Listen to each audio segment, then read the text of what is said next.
The Culture Pop Podcast is brought to you by the law offices of Jacob Emrani. Accident or injury, call Jacob Emrani. Call Jacob. Hey, it's Mase. If you or a friend or loved one is injured in an accident, the first person you should call is my friend Jacob. When I did this, Jacob was great. He helped me by talking through the next steps, which really put my mind at ease. When you're injured in an accident, you got to have an expert. That's why you call Jacob, just like I did. Call Jacob, 844-24-JACOB. That's 844-24-JACOB, or visit calljacob.com. Call Jacob. Hey, everybody. Welcome to the Culture Pop Podcast. I'm Steve Mason along with Sue Kolinsky. We are recording Tuesday, December 19th in the morning, and I love the morning. Actually, Sue, first of all, how are you? I'm very good. Thank you, Steve. All right, good. I wanted to get that out of the way. So I drink, how much coffee do you drink in the morning? I drink around 2 cups, but I drink decaf. Yeah, what's the point of decaf? Because I like it. I like the calf. I'm in it for the calf. I'm not in it for the calf. I just like the ritual of coffee, and it's really good tasting coffee. So, by the way, Chris Estrada is coming up from This Fool, so make sure you hang out for that. So I did some math. I drink 2 quad espressos every day before I do the show. So I got curious. I'm like, how much caffeine am I actually consuming? So I did a little work here. A cup of coffee, 95 milligrams of caffeine. Green tea, 30 to 50 milligrams of caffeine. Diet Coke, 46. A shot of espresso, 63. So I have 2 quad espressos, which means I have 504 milligrams of caffeine before I go on the radio every day. I drank a pot of coffee this morning before we did the show. Do you think this is a healthy process for me, the consumption of caffeine to get really, really up to do a show? I'm not a doctor, nor do I play one on TV. Yes. But I would like to hear what your doctor has to say, because Tom drinks, I guess, maybe not as much caffeine as you, but he drinks a couple of, he takes a big thermos of coffee in the morning. Right. And seems to be fine for him. So I don't know. They always come out with these reports. It's like, don't drink coffee, do drink coffee. Yeah. Drink red wine, don't drink, red wine. So I don't know. How do you feel? I hate coffee. First of all, I'm buzzed because I had a pot of coffee this morning, but I hate coffee. That's my problem. What do you mean you hate coffee? I don't like drinking it. I don't like the taste of it. It's just brown, bitter water for me. You don't put, it's just black? Just black, brown, bitter water, and I chug it. I don't want to taste it. I literally want only the effect. I don't like the ritual. Oh. I don't like the taste. What about Red Bull? It has a weird chemical feeling to it. It doesn't feel like coffee. Yeah, it feels unnatural. Mm-hmm. And 5-hour energy and stuff like that I've tried. There's natural caffeine stuff that you can drink. I mean, isn't coffee natural caffeine stuff? Well, I'm saying there's that maybe doesn't. I don't know if it, but I guess it does have nicotine. I don't know. I remember when I worked with editors, they used to drink this specific thing, and I think they'd get it at Trader Joe's, and it was some sort of like powdered thing that you would put in hot water. Okay. And something tips. Do you know what I mean? Do you know what I'm talking about? Something tips? You get it at Trader Joe's? Yeah. What do you mean? What tips? It physically tips or? No. It's that was the name of it. It was something tips, and it was a caffeine, and it had a lot of caffeine in it. Okay. And they would drink that. Yeah, editors need that to stay awake and alert. So, Sue, I made a major purchase. I don't buy stuff. I'm not a big stuff buyer. So I like to, obviously have been very lucky. We like experiences more than stuff, but I bought a brand new item for the house that's very expensive. It is a massage chair. Oh, wow. Now, have you ever tried the massage chair where it like sort of sucks you in and massage? Have you ever done that? Okay. I've never done one of those, but my nephew is a triathlete. Okay. and he travels when he's doing races. So he came down here to do a race. Okay. And he has this mechanism. You put your legs through it. It's for your legs. It's Okay. only for your legs. Got it. And it has different speeds, right? Okay. As far as like tightness of how it velcros around your legs. And then does it it's like you're inflate with- like does you're it wearing a inflate with robot air? suit. Does it inflate with air? It inflates and then it squeezes. Oh, nice. So it's after you've taken a long run, right. and then it has heat in it. Okay. That's beautiful. And you could do it for 5 minutes, 10 minutes. You could do it for an hour. And it was the coolest thing in the world. And I hadn't run, but I just wanted to experience it. And it made me want to go out and buy one. So we got it for half price. Nice. Because Ireland bought one at the same time. So we did a 2-for-1 deal, and we literally saved 50% on the chairs. Wow. Because they're like super expensive chairs. Oh, I bet. Thousands. Yeah. Like, I'll tell you, since it's a podcast, it's an $11,000 chair. Wow. And All we right, got so it you for 50% off. That's great. Yeah, it was a good deal. My one big purchase for this year, along with a chain. I'm going to start wearing a chain, I decided. A chain? Yeah, like a chain around my neck. For what like a gold chain or silver chain? A silver chain, yeah, silver chain. And what's the significance of that? I think it's just looking cool. Where is it? I just ordered it. It comes tomorrow. Okay, I'm buying can't my wait. own Christmas presents. I got a massage chair and a chain. I'm ready to go. Happy New Year. Did you see it? Did you see a chain on someone and thought, I want to look like that? I saw a commercial on TV for a company called Jackson, JAXXSON, and they sell chains. And I was like, I don't have one of those. I think I'm going to get a chain. Now it's not all iced up, right? As they say, it's not all iced up, and there's no like big M on it. The Mason. The Mason. Yeah, it's not like that. But I just think it's an interesting style statement. I was going to get a St. Christopher's medal, even though I'm not really practicing Catholic anymore. But St. Christopher got stripped of his saint status. Did you know that? No, I didn't know that. Yeah, they were like, what did he do? That's why it's like hundreds of years ago. What could St. Christopher have done? He's not doing anything. He's gone. He's helped people travel all these years, and now he's out of a job. It's not like retroactive. I mean, like what? It's like crazy. We question that miracle from 500. Yeah, it's crazy. So anyway, no St. Christopher medal, but a chain is my new thing. Okay, well, on the first show that we come back from the holidays, You better believe it. you better believe you better be I'm wearing it. that chain. Yeah, I'm wearing that chain. So Subaru, we had a conversation a couple of shows ago about. I mentioned, I don't know if anybody knows this, but I from time to time use cannabis, and you know what? You use so much cannabis that you've forgotten how many times that you've told everybody that you use it. Correct. So I smoke pre-rolls a lot, and I said on the show I think it's really bad for my voice. And Sue, you described something called a bubbler. So describe because you sent me one. What does a bubbler actually do? Well, it's a portable water pipe. Right. So it's a mini bong. It's a mini bong. And because of the water, you have this narrow pipe. Yes. You're not sucking in just like if you're rolling joints. You're not just sucking in paper and weed.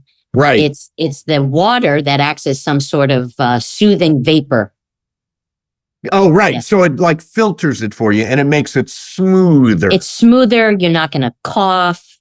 And it's so just, I got this little thing. Do I put water in it or what? Well, there's a line. If you look inside of it, yep. There's a line you fill up to. You fill up to that. Yep. Right. And then you screw on the top. Yep. Where does the flower go? It goes just in the top. Now, I thought you needed a screen, but I sent one to someone else, and You've been sending out bubblers for the holidays? I sent out a few, and I said, you're probably going to have to get your own screen. And they said, no, I just put the weed in, and the hole is so narrow, it's like a pinhole. It is tiny.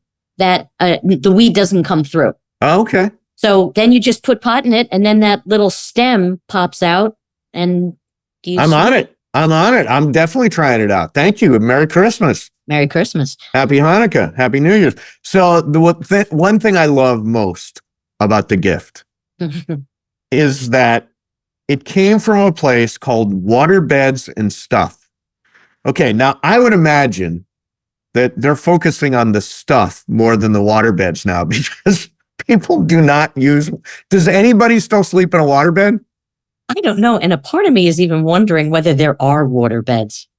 Well, did you ever have a waterbed? I never did, but I had friends that had one. Yeah, I did. And you know what it was great for?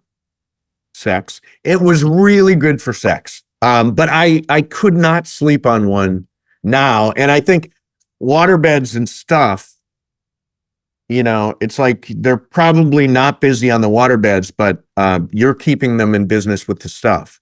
Well, like I said, a part of me feels like it's a front. Like, when I was living in New York many years ago, there was a Cleaners around the corner from where Penny lived. Okay. And it was a front. They were selling pot out of there. Oh, really? Yeah. Sorry. You got a call? You want to take it? No, it's all right. It was Tom. All right. Yeah. So they weren't dry cleaning any clothes. Yeah, right. There was just come to buy your weed. Well, and, and when I go on their site, I don't see any water beds. I just see the bubblers. Is that right? There are no water beds on their site? I just see the bubblers. But they've kept the name. Waterbeds and Stuff. Yeah, it was so hard to get weed in New York back in the day. When you and I were there, it was not legal. And there was this weird thing where you called a number and you gave them a code and they would show up at the building with some weed. Yeah, you can get it delivered. Guy on a bike, but it was not legal. No, I know. It was a dicey situation. Right. By the way, how much did you, I was having this conversation with my friend Michelle Smallman, who is one of our morning hosts on 710. And she says she was trying to figure out how much to tip her doorman. We went through this. It's that time of year where you got to tip the doorman, and the doorman in New York is like he's your go-to. Do you remember how much you tipped your doorman / doormen at Christmas time? I probably gave them, I don't know, maybe $50 a piece. No way. Maybe. Or 25, maybe 25. No way. Oh, what do you mean? Like 100? I gave my doorman $2,000 to distribute amongst the staff. Oh, I don't know.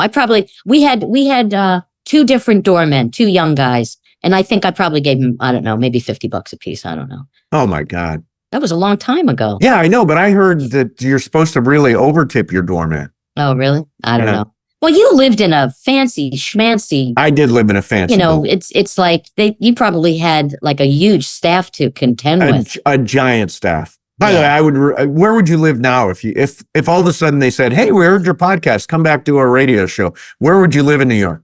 I'd live on the Upper West Side. That's my favorite part of the city. See, I lived on the Upper West Side, and I would move downtown. Yeah, I would live in the East Village or the West Village. Yeah. I love the Upper West Side. I lived on 74th between the Park and Columbus. Yeah, where did I live? I lived at 66th and West End. Right. Right by ABC. You were on the water, weren't you? Right on the water. Yeah, right on the water. I overlooked the water. And sadly and embarrassingly now, the building was branded Trump Place. I know. And at the time, I thought, hey, how cool is that? Yeah, you live in a Trump building. Ugh. Now I think, oh my God, what am I thinking? All right, let's do this thing. You want to? Yeah. Okay. Our guest today is a stand-up comic who co-created and stars in one of the funniest shows on TV. It's called This Fool, and both season 1 and season 2 are now streaming on Hulu. He also just hosted a weekend collaboration at the Punk Rock Museum in Las Vegas.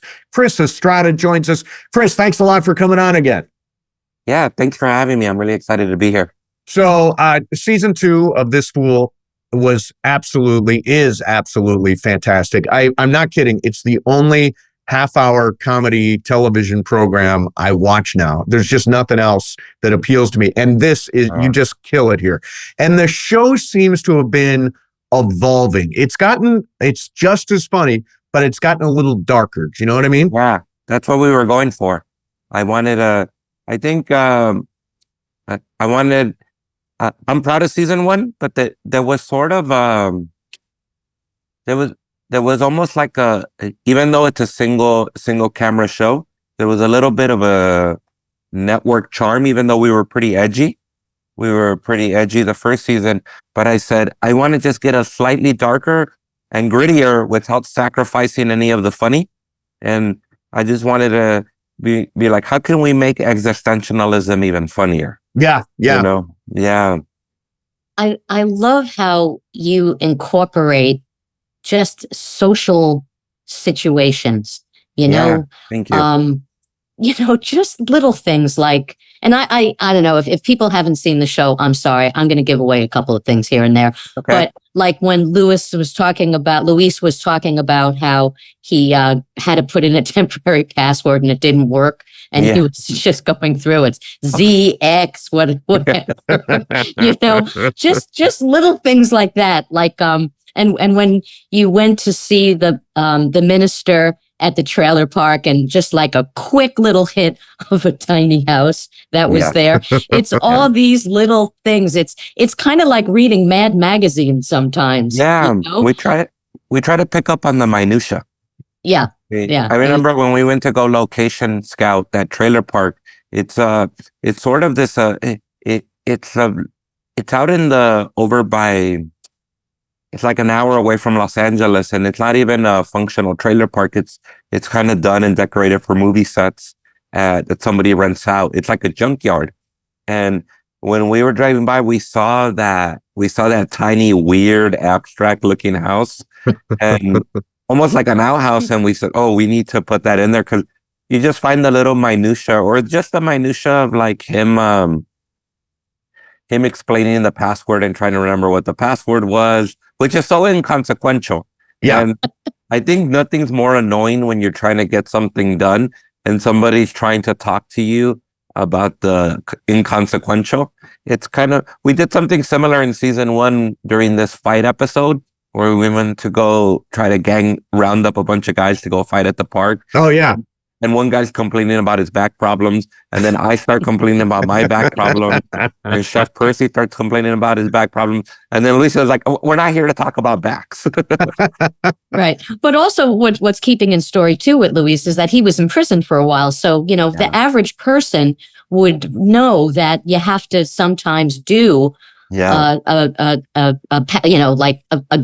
to get a given password like that. Yeah. So for him, it even has another layer to it. It's new. So you and Frankie Quinones, who plays Luis, you guys have such great chemistry. Oh, just like instant, immediate, like all this, you guys just fit, right? Yeah. Was he always going to be the guy? Did other people audition for that role? Other people auditioned. I think why we have chemistry is because I knew him. He's been my friend for like 10 years, for like 8 years before we did the show. And he was a guy who used to take me on the road to open for him. So we used to like share hotel rooms. I would sleep on the floor. Like we were always, we were flying together for years, and we were busting each other's balls, like busting each other's chops for years. That like, we're just friends to begin with. And we kind of feel like cousins, but no. But other people still audition. Other people still auditioned, yeah, because he wasn't originally the person we thought of. I think when I was thinking about the character, I was imagining him as a really kind of taller, like very menacing looking guy, and with tattoos on his face and all that stuff. And those guys there's a lot of actors that look like that, but you know what they don't have? And it's not because they don't have comedic timing, a lot of them. Mm-hmm. Yeah. And it's just because, it's not because they're not talented. They just don't come from comedy. And then when we asked Frankie to do it, he did such a good job, but he opened up the character more because he gave him a more human aspect. Because the truth is, not all gang members are big, tall guys that are incredibly ripped to shreds and tattoos on their faces. He gave it a more human element. He gave it a more human element. And also when him and the character Julio are going back and forth, it doesn't feel threatening or mean. It feels like two cousins busting each other's chops. And so that's really what he brought to it. He also brought a vulnerability to the character. He just made it feel more human. And we also then just started thinking it was so funnier that like slightly shorter than the shorter guy. Yeah. And Julio and, so he just made the character feel so human. Yeah. It's like you guys are like two knuckleheads. It's reminiscent to me of like comedy duos. I think of like Abbott and Costello. Yeah. And I think of, who did you have inspirations of comedians of that era? Like, who inspired you comedically? Well, for those kind of twofold is Abbott and Costello's Riot and Three Stooges. We wanted to smack each other all the time. Right. Like the idea was like to slap each other on the heads, like shove each other, like be juvenile about it. But also a big inspiration was the dynamic that Ice Cube and Chris Tucker had in the first movie. Mm-hmm. That was a dynamic as well. But yeah, those two, and the physicality of it was seeing Ice Cube and Chris Tucker shove each other, kind of punch each other, slap each other on the head, just like kind of old slapsticky Three Stooges, like Abbott and Costello, like that came from that as well. Yeah, old school. So at one point, I think this might have been in the first episode of the season, you had a line, please kill me. I have a lot of work to do on myself and I don't want to do it. Yeah. So the show's based on your life. Do you actually feel that sometimes? Yeah, sometimes, yeah. Sometimes you feel overwhelmed by your sometimes I feel overwhelmed by like, God, I have a lot of shit to do. I'm just like, I got a lot of shit to fix. And then it just feels so overwhelming where you're just like, you mean it, but you don't. You're fatalistic in the sense where it's just like, Jesus, it's a lot,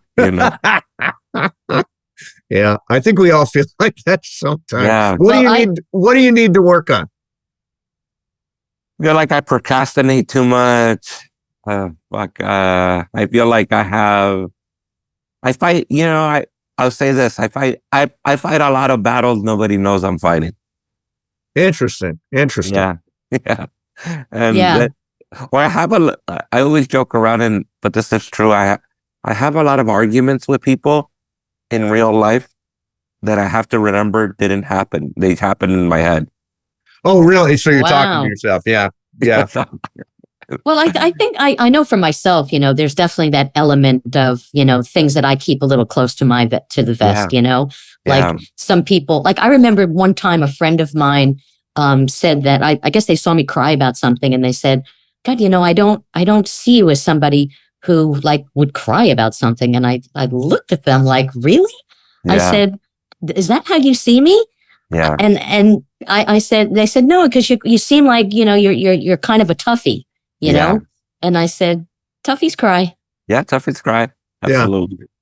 So you did a takeover of the Punk Rock Museum in Las Vegas. It was this past weekend, right? Yeah, this past weekend. They opened a few people from that sort of world of rock music, of punk music, opened up a museum there about 8 months ago now. And it's a pretty amazing museum, very thorough, very cool. And it's a real museum. I mean, you think punk rock, you don't think a museum, but it's displayed very well. And the artifacts they have are amazing. But they would see me on the show wear punk rock t-shirts from bands. And they reached out to me and they go, do you really like that stuff? I go, oh yeah, I love it. I go, I try to put it in the show in a very casual way where it's not like a big deal. Right. Like, it's not a big deal in my day-to-day life. So it just feels more genuine that way. And they were very nice and we were in talks and they said, you should come and do a takeover. And I go, what does that consist of? And they said, you would give two guided tours of the museum. You would DJ at our bar at night. They have a bar right next to the museum And then would you be interested in doing a comedy show here? And I said, yeah, if I could bring 2 other comedians with me. And said, yeah. So, and then we did a screening of 2 episodes from season 2 on Sunday. So when did you get into punk rock, and how does that fit into your life? I got into it 13, 14, right around the time when you're angry for no reason. Yeah. Yeah. I mean, I think I had reason, but yeah, around that time, it was kind of funny. I felt like, I'm Mexican American and my parents are immigrants. So even though I enjoyed my parents' music, like Latino music, Mexican music, I felt like I needed something that was my own. And aside from the Mexican and Latino music I would hear at home, kind of around me, because I grew up in a neighborhood that was also Black, I would hear a lot of hip hop. So that was cool too. But when I found like punk rock music, it felt very angry. It felt very like, it felt so visceral. And it also felt like outsider music, and feeling like an immigrant, my parents being immigrants, it was sort of the perfect music for that. Yeah. I wanted to ask you about the music that's the theme of the show. Yeah. It sounds Asian. What's so funny? Somebody told us that. It sounds really funny that I've had a few comments that somebody told us that. I don't hear it, but other people hear it. There was we had a group named Chicano Batman. They're kind of a very cool alternative, like Latin group based out of Los Angeles. And when we had them do our theme song, we were going through old music and we found this song called, forgot the name of the song, but it was an old Mexican American soul group from Texas named Sonny and the Sunliners. And they famously have a song called Smile Now, Cry Later. And there was one song in particular that sounded a little psychedelic and probably did have an Asian kind of tinge to it, that we said, can you do your version of this? And they said, yeah, absolutely. So that's where we got that from. So I read an article in Esquire about you. So did you ever think that someday you would be profiled in Esquire? I mean, that would be so cool. Did you ever think that was going to happen? No, I mean, I was working at a warehouse, up until maybe 3 years ago. Wow. Maybe 4. So, and I was doing weekends on the road, being a stand-up comedian. So I really just thought, I think I'll be a working stand-up. And then at most, I'll probably get to write on somebody else's TV show. Because I was thinking I was trying to make my career go into the writing thing. And no, never. I mean, that was really cool. I mean, as someone who read Esquire, it was really cool to be on there. So how much of the series is kind of ripped from your life? I would say 50, 60. 50, 60%, admittedly, I never worked at a nonprofit, but the family, the mom, the grandmother, the 2 sisters, they're modeled after my own mom, grandmother, 2 sisters. The character Julio and his personality, especially in season 2, I feel like that's more of who I am. And I had a real cousin named Luis, who had former gang member who had been to prison. And I modeled him after my cousin, the character that Frankie plays, after my cousin Luis and my cousin Carlos. So, they were former gang members who had been to prison. And we kind of had that kind of relationship where it was loving, but antagonistic and ball busting and whatnot. So how does the family react knowing that some of these characters are based on your family? How are they taking when they see the show? Are they like, hey, what do why did you do that? Or are they just soaking it up?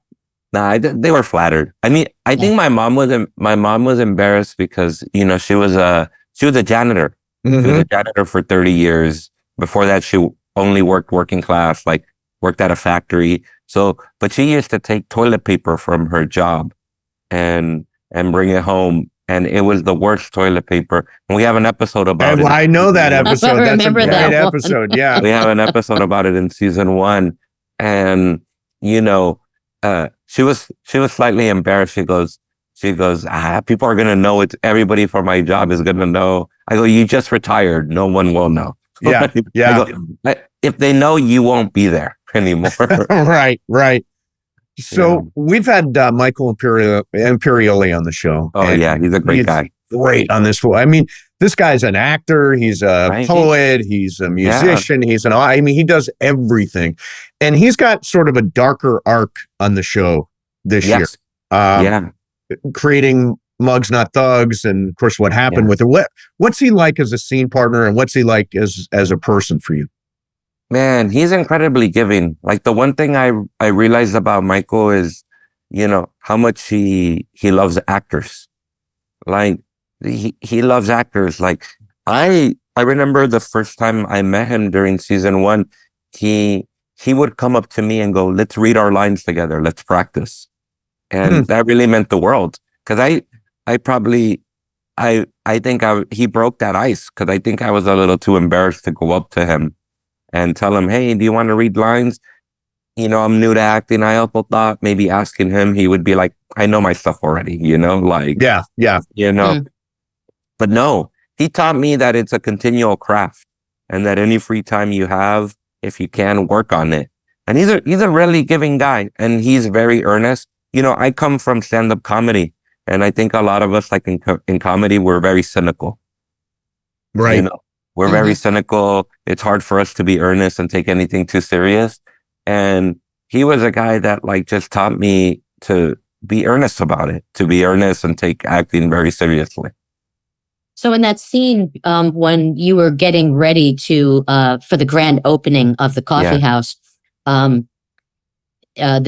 Michael Imperioli's character was acted kind of like a sensei, whatever. Yes, that's right. Yeah. And I wanted to, because I know that he's a martial artist. Did he choreograph that scene? Yes, he did. Wow.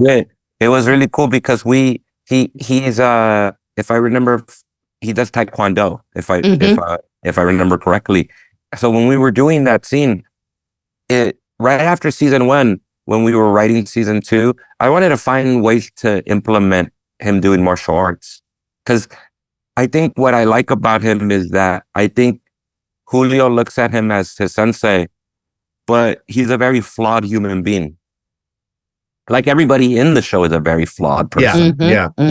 Everybody in the show is a very flawed person. And I think everybody in the show is looking up to false idols, and that's kind of the thing about, I wanted to drive home, is that, oftentimes we look up to people who then themselves are incredibly flawed, and that's not necessarily a bad thing. It's just a human thing. But so when I wrote that scene, I go, would you mind choreographing something, like, since taekwondo? And he goes, yeah, I'll put something together. So that was all him. Oh, that's cool. That's cool. That was really cool. So in one of the episodes, the rooster says, my boy, you're suffering from clinical depression, which is just, out of nowhere, the rooster's chatty. Yeah. So is that, again, so I've struggled with depression, anxiety, being overwhelmed, all that stuff. And I talk about it on the radio and here on the show. Is that something that you wanted to touch on? Yeah, that's something we wanted to touch on. We wanted to touch on this idea of just like characters wrestling with depression, and trying to figure things out. And what does kind of functional depression look like? Or, because I think people think about depression in an extreme, where people are just, they stay in and don't do anything. But the truth is, if there's so many more people that are actually just functional, and they kind of, they walk around their lives and go to work with this kind of weight on their shoulder, and we wanted to explore what that looks like. We wanted to explore what that looks like in a very human way, in a very smart way, but also in a very honest way, and, find ways to make it funny, to find humor around it instead of making fun of it. Yeah. Yeah. Making fun of the condition is to find the humor around it and the obstacle that it creates. You know, Right. Yeah. I think it's important. I work with the LA County Department of Mental Health. Yeah. And, one of the things that we talk about is how guys in particular will Yeah. not acknowledge or deal with or even recognize to themselves that there is depression or there is some mental health thing. And I think that's one of the important things that comes out of the show, I think, is a man dealing with depression. Yeah, that's what we wanted to focus on, and focus on Julio's depression, and then realizing that he's learning that Minister Payne is the same way. Yes. Yeah. And that's probably why they're both self-destructive. Yep. Yeah. Yeah. So Right. your life has gone from you mentioned this, working in a warehouse as recently as 3 or 4 years ago, Yeah. to this really successful TV series, 2 seasons now. Yeah. How has your life changed? Just your day-to-day life. And what's it like when you go back to your old neighborhood? I think my life's changed in a way where I'm afforded the time to be a little more creative, like on my own schedule. Mm-hmm. On my own schedule.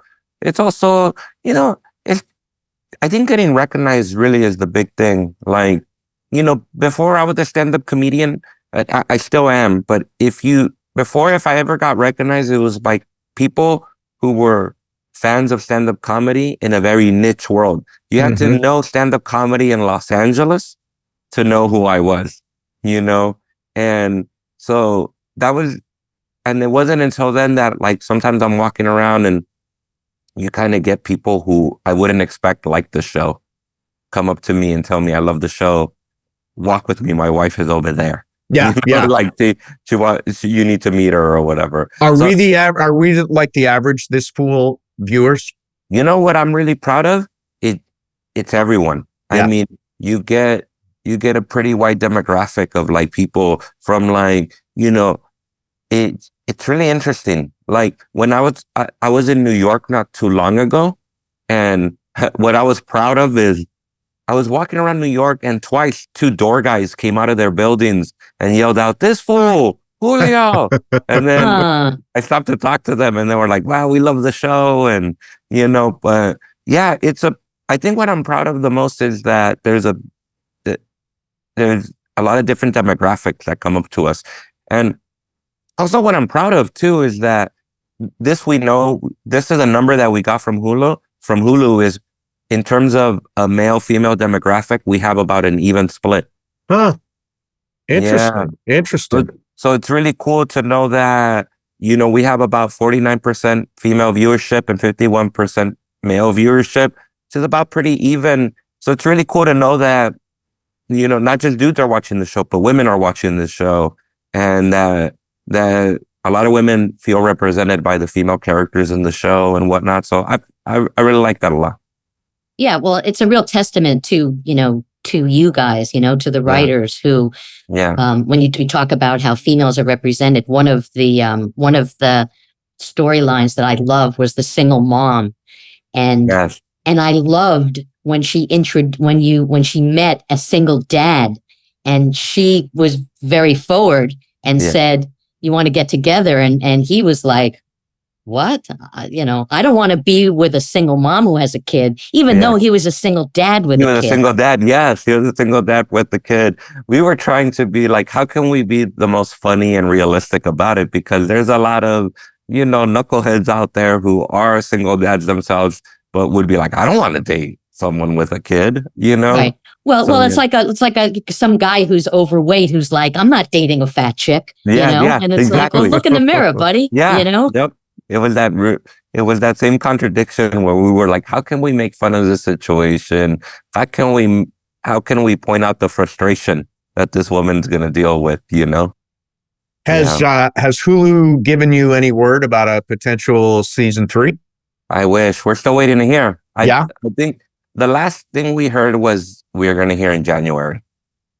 So fingers crossed. I really fingers crossed. Wow. Yeah, it's such a funny show, man. And thank you guys for watching it. It really means a lot because you guys are really insightful watchers. Like, You guys are insightful. You guys pick up on things that, like, from talking to you last year to this year again, you guys are very insightful in the way that you consume and watch the TV. That's very nice. That's good. Yeah. But one thing I want to say, and this is why I love the show so much, because it's a world that I really don't know a lot about.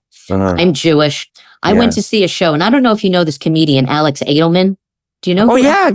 Did you go see his one-man show at Yes. Yes. Yeah. Just for great us? show.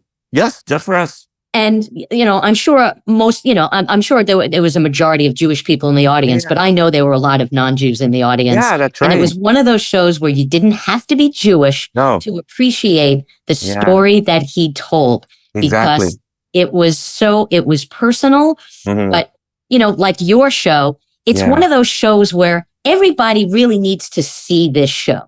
Oh, you thank you. Yeah, we Because tried it's an education.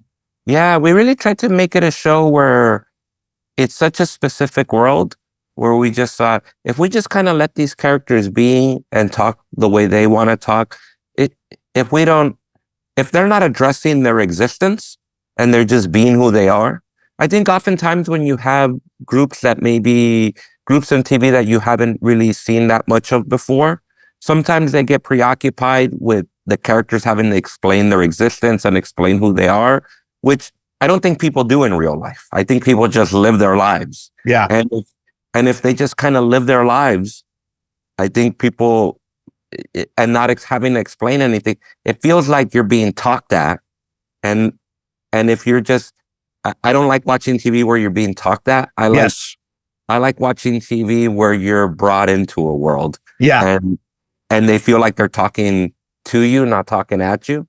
Yes. Sure. Well, and Sure. yet everything that happened, it feels, and Sue, I did not get to see the one-man show you recommended. I didn't get to see yeah, it. just watch it. Yeah. But there's a universal, although it's very specific, and although this school is very specific, there's something very universal about it, which is one of the reasons why I think the show works so well. Yeah, thank you. We try to. Yeah, we try to, and just that idea of like, I've gotten messages from people who, in the first episode of the new season, the Rooster episode, one of the B story was Luis dealing with the monotony of life and having his own existential crisis. And what does freedom mean to him? Yeah. And that story came from me seeing my cousins dealing with life post prison and them having to go to work every day and them finding a monotony to it that they didn't think they would find in life, in freedom. Yeah. Yeah. Right. And what does that mean existentially? And I got messages from people who were formerly incarcerated that said, man, you guys really nailed what that anxiety feels like out of prison. Like as amazing freedom is, there's a bit of an anxiety to it because you realize that at times your life, freedom can be repetitive. Yeah. Yeah. Well, I want to ask you, did you ever listen to that podcast, Ear Hustle? I'm sure you know about it. Yes, I know about out it. of San Quentin. Yes. Yeah. My girlfriend turned me on to that podcast. Amazing. Because when I started listening to that, I'm a runner and I got to run at San Quentin with their running group. That's so amazing. I got to meet a lot and they told me about it and I started listening to it. And what I love about it is that they do these themes. So it's like sex after prison, you know, or just relationships or finding a place to live. Yeah. And it's such a window into that world, which is just fascinating. I think that world of post-life prison is fascinating. And I tried to touch on it with that in that first episode with Luis. Like, what does that mean for him? Where he's like, where I think freedom sounds wild in a way where you just go free. I can do whatever I want, but there's also a responsibility to freedom and a monotony of getting up every day and going to work and a routine that can somehow go where you can find yourself going, so this is my life, huh? Yeah. And, right. Yeah. Well, you did it with your mom. She retired and then it was like, now what? Yeah. And that was based out of my mom's retiring as a janitor. Like I found herself looking around going, what do I do with my life now? I mean, even the other day I asked her, I go, do you miss work? She goes, yeah, I really miss it. I wish I could have worked 2 more years. And I think I'm just fascinated with that stuff, with like life after retirement, life after prison, life after a relationship. Yeah. You know, that like, yeah, the end of something and the beginning of something new is really fascinating to me. Well, listen, congratulations. Yeah. Season 2 is now streaming on Hulu. Season 1, if you have not watched the show, it literally is my favorite half-hour comedy on TV. Makes me laugh. It's really, really smart. And I feel like I know like 50 to 60% of who you are. Oh, thanks. Yeah, yeah. I don't know the rest. I don't know the stuff you're holding close to the vest, but I know the part that's on TV. Man, thanks, Steve. Chris, thank you very much for coming on, man. Thank you, guys. It means the world, honestly. And there is Chris Estrada. By the way, you know you're doing a good show when the guest agrees to come back for a second time. Yeah. Of all the guests we've ever had, who would you like to have back for a second time? Well, I can't say that because what if they listen and I don't include them? Well, I mean, just what name pops into your head? And nobody's going to take it personally. Who would I like to have back? Oh, for me, we actually talked about him. We did? Yeah. Well, with Chris. Michael Imperioli. Michael Imperioli. He is so, I mean, I was just shocked when we did that interview about how, what do they call that? A Renaissance man? Totally. He is a complete Renaissance man. Well, remember I created a show for him? That's right. Yeah. I still think it's a great idea, but you know, I don't know. I don't even know if it ever even got to him. Can you say the concept now? Yeah, it was basically all the different aspects of his life. You know, he's an amazing chef. He's a martial artist. He's a musician. He's an author. He's an author. He's a poet.